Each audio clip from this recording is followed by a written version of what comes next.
was 1975. For the Presleys, as for all of America, the mid-70s were a time of social unrest, change, and upheaval. For Elvis, the rock and roll rebel, it was the year he turned 40. You know, Elvis's success sometimes was his downfall as well, because introducing the music to his movies was very successful, and there were some very good films like that. But then when it became duplication of one after the other, if you have a great artist, he's going to get bored. And Elvis really wanted to do better things later in his career. Elvis was struggling for direction in his career, as well as his private life. But in 1975, a glimmer of hope appeared on Elvis's horizon. I was there the night that Barbra Streisand and John Peters came to ask him to do A Star Is Born. Barbra Streisand wanted to come backstage, and there were quite a few people back there. And so we went into a walk-in closet, and that's where she offered him A Star Is Born and told him about the character. And I mean, he knew exactly what it meant, and he accepted right on the spot. He was so excited. And then the next night when he came downstairs, he was in a rotten mood because the colonel had told him he couldn't do the movie. Colonel Parker convinced Elvis not to take the part because Elvis would have to take second billing to Barbra Streisand. And Elvis really wanted to do that film. And when I saw the film, I could see Elvis playing that part. But he never got a chance to prove he could act. It would have been neat to see him being A Star Is Born, but that just didn't happen. In the end, the starring role offered to Elvis was played by Chris Christopherson, who went on to win a Golden Globe for his performance. With his film career and his marriage both over, it became increasingly obvious to even casual observers that Elvis Presley was a troubled man. To combat his growing boredom and depression, Elvis sought comfort in a variety of religions and belief systems.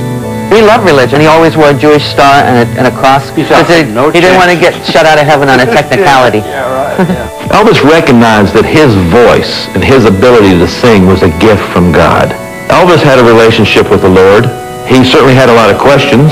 I think we all do. But he was a Christian, and he loved to give glory to God. Elvis was basically a Christian. He was raised in that faith. Yet his mind was so inquisitive.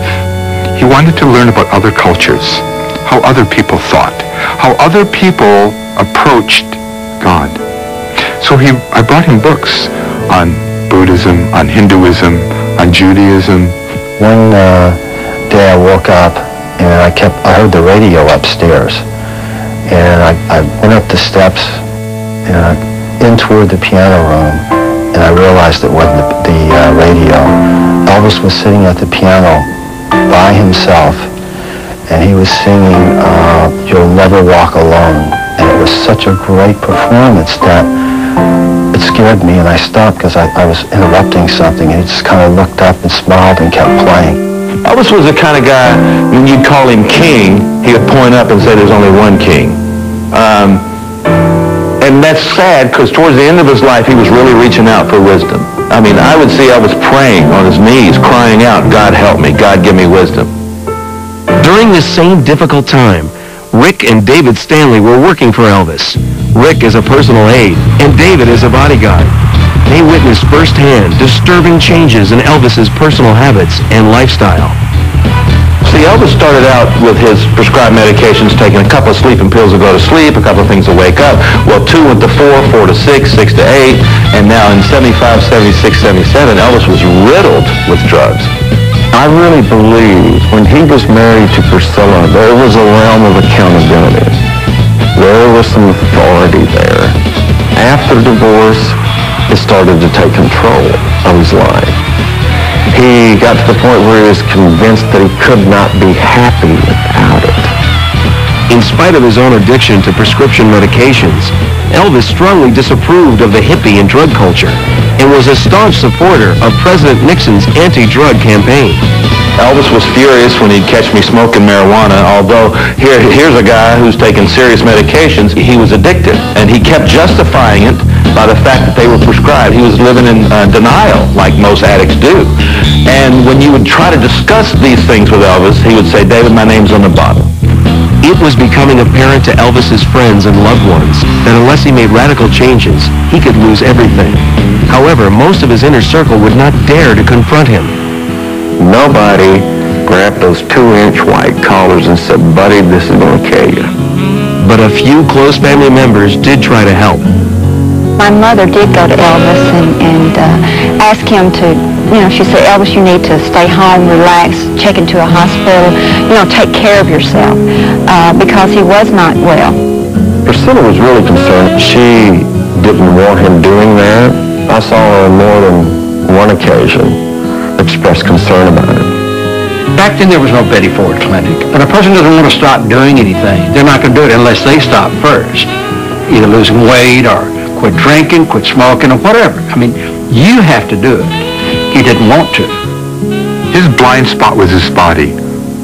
If Elvis would have taken care of himself and his body like he took care of his fans and the people who worked for him, he'd be here today.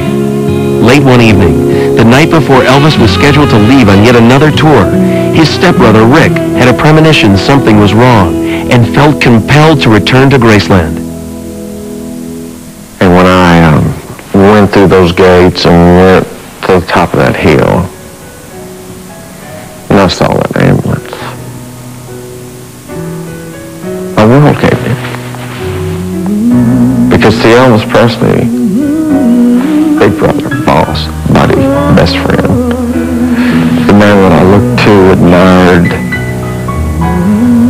As I walked in, and Lisa said, Daddy's dead. 9 years old. And I went in and I saw my dad, wonderful guy, Vernon Presley. He was lying on the floor beside his mother, and his mother was just sitting there patting him, trying to console him.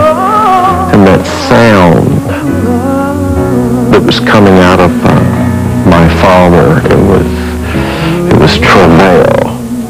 It was, Ricky, he's dead. His voice was cracking, and it was the most haunting thing.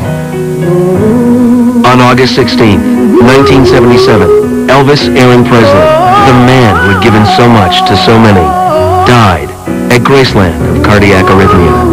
He was only 42 years old. The day that Elvis died, we left Burbank Airport, and I don't think we were in the air even an hour, maybe an hour or so.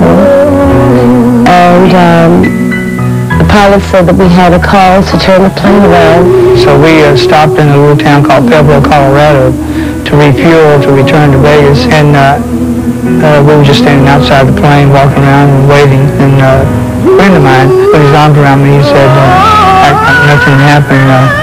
Elvis passed away. And some of us lost it.